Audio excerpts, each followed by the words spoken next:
د افغانستان اسلامي امارت د 2 کلنۍ واکمنۍ پر مهال د نورو برخو ترڅنګ په اقتصادي ډګر کې هم د پام وړ لاسته راوړنې لري چې ځینو ته یې دلته په لنډ ډول اشاره کوو.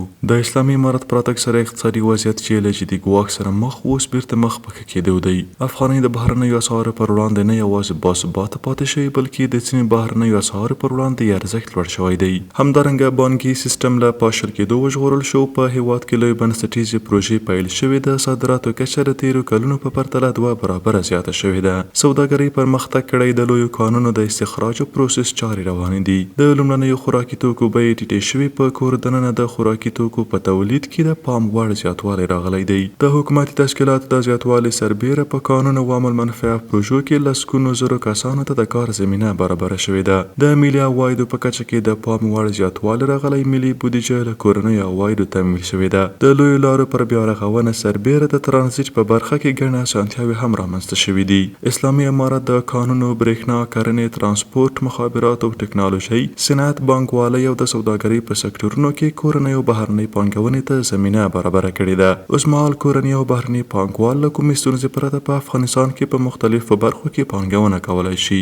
د تیرو 2 کلونو پر مهال د اسلامي امارت له لوري په لاندې مختلفو سکتورونو کې اساسي کارونه ترسره او دې برخو کې د پانګونې لپاره بې شمېره فرصتونه رامنځته شوي دي. لومړی د قانونو سکتور. د ابتدایي سروېګانو پر اساس افغانستان د شاوخوا 3 ټریلیون ډالرو په ارزښت طبیعي زیرمې لري. اسلامي امارت د قانونو په سکتور کې پانګونه په مسلکي ډول د قانونو استخراج او پروسس په خپلو لومړیتوبونو کې نیولي دي. د شاوخوا 200 بېلابېلو قانونو د استخراج او پروسس چارې پیل شوي دي او د لسګونو نورو جیوفیزیکي مطالعات بشپړ شوي او د عملي چارو پر پیل کار روان دی. د عامو نفتي حوزې د تیلو استخراج، د میساینک کان، د هرات د غوریانو د اوسپنې کان 4 بلاکونه، د غور د تولک د سرپو کان، د تخار د سمتي سرو زرو کان، د پنشیر د زمرودو کانونه، د لوګر د کرومایټو کان، د غزني زرکشانو د سرو زرو کان، د وردګو د ګچ کان، د سمنګانو د دره یوسف د ډبرو سکرو کان، په سرپول کې د بلخاب ډبرو سکرو کان، د هرات د ډبرو سکرو کان، د مالګې استخراج او پروسس، د بامیانو ډبرو سکرو کان، د ننګرهار د قیمتي ډبرو کان او د جوزجان د غازو زیرمې او همدارنګه په بېلابېلو ولایتونو کې د مختلفو نورو کانونو استخراج او پروسس هم پیل شوی دی.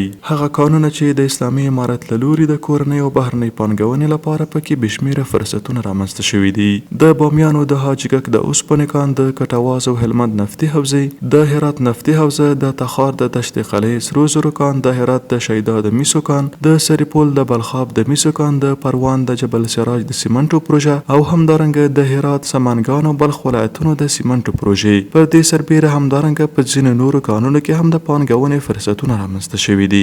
دوهم د برېښنا سکتور. افغانستان د څه باندې 300 زره میګاواټه برېښنا د تولید ظرفیت لري چې له دې جملې 222 زره میګاواټه یې لمریزه، 66 زره میګاواټه یې بادي، 23 زره میګاواټه یې د آبي او 4 زره میګاواټه یې بایوماس برېښنا تشکیلوي. په دغه سکتور کې د اسلامي امارت په راتګ سره بشپړې شوې او تر کار لاندې پروژې په لاندې ډول دي. د کجکي د 2هم پاس بشپړېدل، په نږدې راتلونکي کې د کمال خان بند د پاتې چارو تکمیلېدل، د بخش آباد بند عملي چارو پیل، د شاوروس بند د پاتې چارو پیلېدل، په هرات کې د 200 میګاواټه بادي برېښنا د تولید پروژې پیل، د هیواد له شمال څخه جنوب ته د 500 کیلو ولټه برېښنا د لیږد چارو پیل، په کابل کې د سروبي 2هم بند، په سرپول کې د سلطان ابراهیم بند، په ارزګان کې د آغاجان بند، په کونړ کې د مناګي بند او په زابل کې د توري بند د چارو پیلېدل، په لغمان کې د شاهي، په تخار کې د نمک آب، په هلمند کې د زمینداور او په ځینو نورو ولایتونو کې د مختلفو کانالونو د چارو پیلېدل. د اسلامي امارت له لوري له اوبو څخه د برېښنا د تولید په برخه کې په لاندې پروژو کې د پانګونې فرصتونه برابر شوي.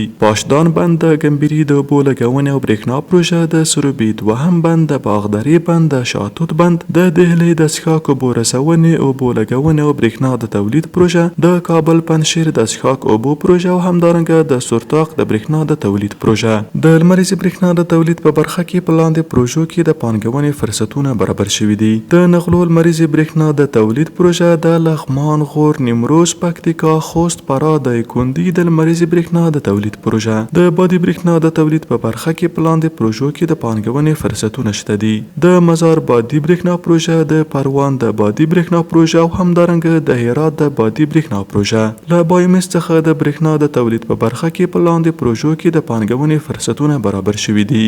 د کابل بایومس 10 میګاواټه پروژه، د مزار بایومس 10 میګاواټه پروژه، په ننګرهار کې کې د بایومس 10 میگاواټه پروژه او همدارنګه په هرات کې د بایومس 10 میگاواټه پروژه. دریم د کرنې او مالدارۍ سکتور. کرنه او مالداري د افغانستان یو له مهمو سکتورونو څخه دی چې دغه سکتور د ناخالص کورني تولید څلورمه برخه جوړوي. د اسلامي امارت په راتګ سره د دې سکتور د پیاوړتیا لپاره لسګونه پروژې پلان شوې دي. خوشتپې کانال د هیواد په سطحه یوه له ملي او حیاتي پروژو څخه بلل کیږي چې دغه پروژه په 3 پازونو کې ډیزاین شوې چې د لومړي پاس چارې یې تر 90 سلنه زیاتې بشپړې شوې دي. دغه کانال په بشپړېدو سره به 1580,000 هکټاره ځمکه خړوبه شي. د اسلامي امارت په راتګ سره د کرنې او مالدارۍ سکتور په لاندې پروژو کې د پانګونې فرصتونه رامنځته شوي دي.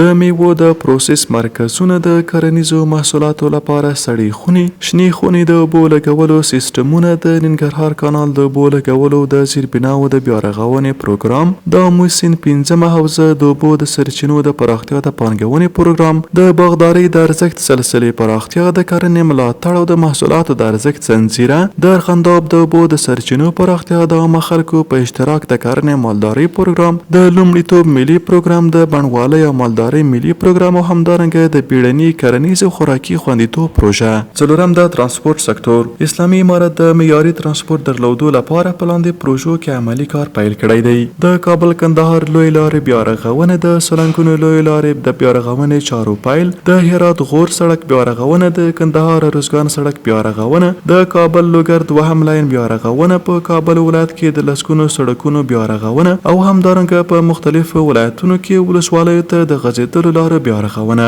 د اسلامي امارت له لوري د ترانسپورت سکتور په لاندې پروژو کې د پانګونې فرصتونه رامنځته شوي دي.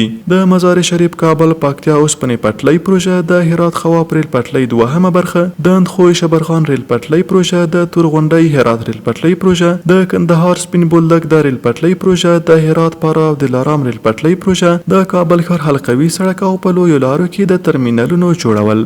پنځم د مخابراتو سکتور. د اسلامي امارت له لوري د مخابراتو سکتور په لاندې برخو کې د پانګونې لپاره فرصتونه رامنځته شوي دي. ټولو ولایتونو ته د نوري فایبر ملي شبکې پراختیا، د عوایدو د شفافیت د تضمین په موخه د RTDMA سیستم رامنځته کول، د خالص کوډ له لارې له حکومت سره د موبایلونو ثبتېدل، په کابل کې د معلوماتي ملي مرکز جوړول، د معلوماتي ټکنالوژي پراختیا او د ICT پارک رامنځته کول. شپږم د صنعت سکتور. اسلامي امارت په هیواد کې خصوصي پانګونه او خصوصي تشبثات هڅولي، ملاتړ یې کړی او خوندیتوب یې تضمین کړی دی. افغانستان اوس مهال د ساختماني، کرنیزو محصولاتو، درملو، خوراکي توکو، لاسي صنایعو او یو شمېر نورو برخو کې تولیدات لري. د اسلامي امارت له لوري د صنعت سکتور په لاندې برخو کې د پانګونې فرصتونه رامنځته شوي دي. کیمیاوي صنایع، ساختماني توکي، د ماشین جوړولو او فلزاتو صنایع، د درملو جوړولو صنایع، د چاپ صنعت، ترکاڼي او د کاغذ جوړولو صنایع، سپک صنایع، د خوراکي موادو صنایع او نور بیلابیل صنایع.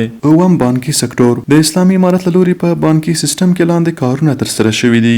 د افغانۍ ارزښت ساتل، د نرخونو کنټرول، د نویو بانک نوټونو چاپ او توزیع، صرافۍ او د پولي خدماتو وړاندې کوونکو شرکتونو کنټرول، د پولي سیاستونو پلي کول، په نویو بانکي حسابونو د محدودیتونو له منځه وړل، د اسلامي بانکوالۍ پراختیا او پرمختیا او همدارنګه د پیسو وینځلو مخنیوی. اسلامي امارت په هیواد کې د اسلامي بانکوالۍ د پراختیا او ترویج په برخه کې کورنۍ او بهرنیو پانګوالو ته د پانګونې بشمیره فرصتونه برابر کړي دي او له دوی غواړي چې په دې برخه کې پانګونه وکړي.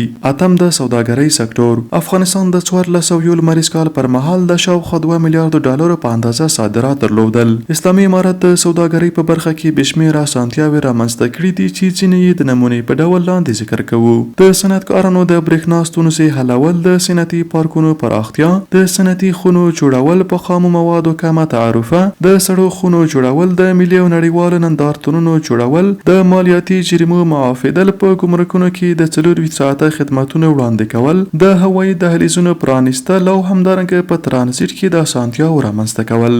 د اسلامي امارت له لوري د سوداګرۍ سکتور په لاندې برخو کې د پانګونې فرصتونه رامنځته شوي دي. د معیاري ترانسپورت درلودل، د ګمرکونو عصري کول، د کرنیزو محصولاتو پروسس او بسته‌بندۍ د مرکزونو جوړول، د توکو د کیفیت د کنټرول لپاره د معیاري لابراتوارونو جوړیدل، د ګودامونو جوړول او همدارنګه د صنعتي پارکونو پراختیا او جوړول. نهم برېښنايي حکومتولي. اسلامي امارت د برېښنايي حکومتولۍ په برخه کې د خصوصي سکتور سره په ګډه په لاندې برخو کې د پانګونې لپاره زمینه برابره کړې ده. د عوایدو راټولولو سیستم، د جوازونو د ورکړې سیستم، د ترانسپورتي وسایطو د سرعت کنټرول سیستم، په ترانسپورتي وسایطو کې د جی پی ایس سیستم نصب، د لوړ تناشتلو نصبولو سیستم او همدارنګه د بارونکو موټرونو د سکن سیستم. د سیمه ییز اتصال په برخه کې افغانستان د منځنۍ او سویلي اسیا ترمنځ د ترانزیت او د انرژي د لیږد لپاره تر ټولو پر نږدې او امن لار بدل شوی دی. اسلامي امارت د ټاپي، کاسازر، ټوټا په ټاپ پروژو کې د پانګونې لپاره زمینه برابره کړې ده. د یادولو وړ ده چې اسلامي امارت د پورته ذکر شوو سکتورونو سربیره په افغانستان کې د پانګونې په برخه کې شته اسانتیاوې له پانګوالو ملاتړ او هغه نقاط چې دلته یې د پانګونې لپاره زمینه برابره کړې عبارت دي له د پانګونې ملاتړی حکومت، ځوان وړ او ارزانه کاري ځواک، د سوداګرۍ او کاروبار لږ لګښتونه، د سیمه ییزو اړیکو له لارې نړیوالو بازارونو ته لاسرسی، دوه اړخیز او څو اړخیز سوداګریز تړونونه، یو ناکارول شوی بازار چې د پام وړ لږ شمېر سیالان او د سوداګرۍ ترسره کولو لپاره پراخه چاپیریال لري، د سوداګرۍ نړیوال سازمان غړیتوب، د سوداګریزو شخړو حل مرکز او همدارنګه سرتاسري امنیت.